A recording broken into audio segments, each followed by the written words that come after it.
प्रिय विद्यार्थियों, एक बार पुनः आपका हमारी क्लास में स्वागत है। आज हम भौतिक विज्ञान का शिक्षा शास्त्र जो बीएड और डीएड के लिए बहुत ही महत्वपूर्ण है और आपकी जो आगामी टेट की परीक्षाएं हैं उनमें भी आपके लिए कुछ प्रश्न दिला सकता है, कुछ प्रश्नों के उत्तर दिला सकता है। और आज हम आपके लिए जो लेके आए हैं वह हमारी अगली कड़ी है, जिसमें कल हमने आपको कक्षा कक्ष क्या है और कक्षा कक्ष समस्यागत कक्षा कक्ष क्या है उनके बारे में अध्ययन किया था। आज हम उससे आगे की कड़ी में जाते हैं। और यदि आप हमारे चैनल पर पहली बार विजिट कर रहे हो, सब्सक्राइब नहीं किया हमारे चैनल को, तो सब्सक्राइब जरूर करें, क्योंकि आपको यहाँ पर इसी प्रकार से विभिन्न प्रकार की नॉलेज बीच बीच में मिलती रहती है। तो आइए शुरुआत करते हैं। हमारा जो आज का टॉपिक है विज्ञान कक्षा कक्ष व्यवस्था संबंधी समस्याएं, यानी जो हमारी विज्ञान का कक्षा कक्ष है उससे संबंधित क्या समस्याएं हो सकती हैं। तो सबसे पहले अधिक भरे कक्षा कक्ष, यानी हमारे जो भारतवर्ष है उसमें जनसंख्या अपार मात्रा में है, जनसंख्या बहुत अधिक है और हमारे पास इतनी अधिक सुविधा नहीं है कि जो विद्यालय हैं उन विद्यालयों में सरकारी जो गवर्नमेंट के स्कूल हैं उनमें तो बच्चों की संख्या जो सीमित होती है, लेकिन जहाँ पर निजी स्कूल होते हैं उन निजी स्कूलों में क्या होता है कि एक ही कमरे में इतने विद्यार्थी बैठे होते हैं कि जो लास्ट में विद्यार्थी बैठा होता है उस तक अध्यापक की आवाज़ भी नहीं पहुंच पाती या बच्चों पर वो ध्यान नहीं दे पाता। तो यह भी एक बहुत बड़ी समस्या है कि हमारे जो निजी स्कूल हैं उन निजी स्कूलों में अधिकांश, सभी जगह नहीं है हालांकि, कुछ निजी स्कूल हैं उनमें हमारे जो कक्षा कक्ष हैं इतने भरे होते हैं कि अध्यापक को और विद्यार्थियों को एक दूसरे के संप्रेषण में समस्या हो सकती है। अनुपयुक्त फर्नीचर से तात्पर्य यह है, एक तो बात यह है कि संख्या ज्यादा होने की वजह से प्रचुर मात्रा में फर्नीचर ना हो, यानी विद्यार्थी हैं उनसे कम मात्रा में फर्नीचर हो। एक सीट पर जैसे जो बेंच होती है उसमें 3 बैठने उसकी जगह 4 बिठा देते हैं। या दूसरी बात ये हो सकती है कि जो फर्नीचर है वह बैठने के लिए उपयुक्त ना हो, उनकी आयु और उनकी जो कद है उसके अनुसार सही ना हो, तो वह भी उनके बैठने की मुद्रा में दिक्कत कर सकता है, जिससे उनकी शारीरिक जो परेशानियां वह हो सकती हैं, यानी स्वास्थ्य भी खराब हो सकता है, आंखों पर प्रभाव बुरा पड़ सकता है। तो अनुपयुक्त फर्नीचर भी एक कारण हो सकता है।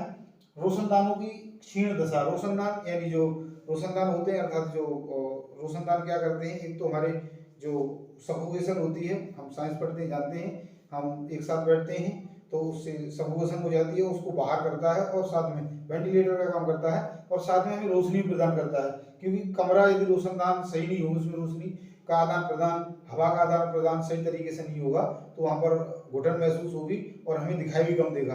तो अच्छे रोशनदान की कमी भी हमारे शिक्षण को और हमारे अध्ययन को प्रभावित कर सकती है।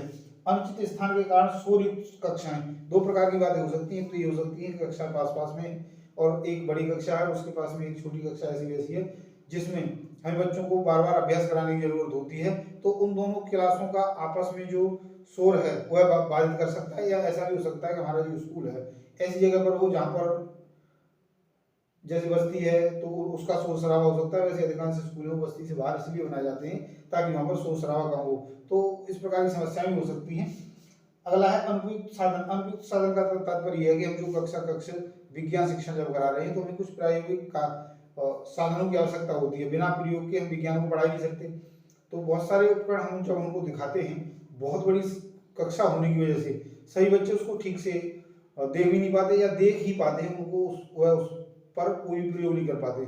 हम जानते हैं एक चीनी कहावत है कि 100 बार का सुना हुआ उससे एक बार का देखा हुआ ही बेटर होता है। हम जानते हैं जब हम कोई अध्ययन करते हैं, बच्चों को जब अध्ययन कराते हैं तो बच्चा जितनी ज्यादा से ज्यादा ज्ञान इंद्रियों का प्रयोग करके ज्ञान ग्रहण करेगा वो उतना ही ज्यादा स्थायी होगा। अर्थात जैसे मात्र वो देख रहा है तो एक ही ज्ञान इंद्रिय प्रयोग कर रहा है, देखने के साथ सुन भी रहा है 2 हो गई, और सुनने के साथ वो उसको महसूस कर रहा है अर्थात उसके साथ प्रयोग करके देख रहा है तो तीसरी, यानी जितनी ज्यादा से ज्यादा ज्ञान इंद्रियों का प्रयोग करेगा उतना ही उसका ज्ञान स्थायी होगा। अध्यापक और राजनीति, यानी अध्यापक है और राजनीति है, यह भी एक बहुत ही बड़ा मुद्दा है जो हमारे स्कूल है उनमें बना हुआ है।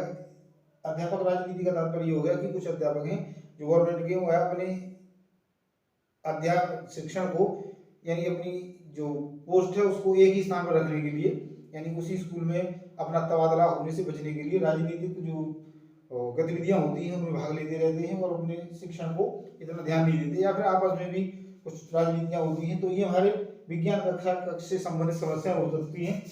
व्यवस्था से संबंधित समस्या सुलझाने के लिए सुझाव, यानी जो हमारी समस्या है उन समस्या को कैसे सुलझा सकते हैं, वही बातें हैं प्रत्येक कक्षा कक्ष में छात्रों की संख्या में सीमित रखनी चाहिए, यानी 35-40 बच्चे हों तो सही बच्चों को हमारा जो शिक्षण है वह आसानी से हो पाएगा, क्योंकि प्रत्येक अध्यापक उन सही बच्चों पर पूरा ध्यान रख सकता है, पूरी बातों को बच्चों तक पहुंचा सकता है, यानी वो उसका संप्रेषण अच्छा होगा।